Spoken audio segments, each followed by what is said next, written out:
Now we're into our module on timing. And again, timing is another really, really important element when it comes to sales because everything's based on timing. I don't know if you ever heard that old saying, is timing is everything. Well, that is true in sales. I mean, I've talked to prospects where, you just get them and now's not the right time. Maybe it's not the right time because they're in a contract with somebody or they just don't need the service at this particular point.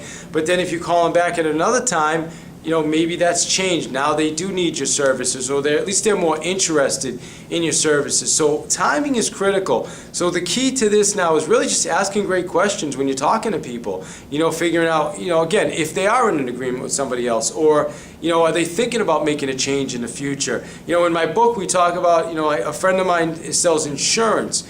And when she calls on people, she asks them about the contract and when the contract's going to, up for renewal and how much they're paying, and those great questions so that she can prepare for the right time to follow up. So if someone says, well, my contract's expiring in December, and this is what I'm paying, then she can decide if it makes sense to maybe call them in like November with a stronger rate. Does that make sense? So again, when it comes to timing, a lot of times salespeople, we call someone and the timing just wasn't right, and then we just take that as no, they're just not interested. We never follow up again. But I mean, you may catch somebody that right now they're at a softball game with their daughter, so the timing's bad, right? They're just not going to do anything with you right now. They don't want to talk to you, and then you call them back the next week, and okay, now they're in a business environment.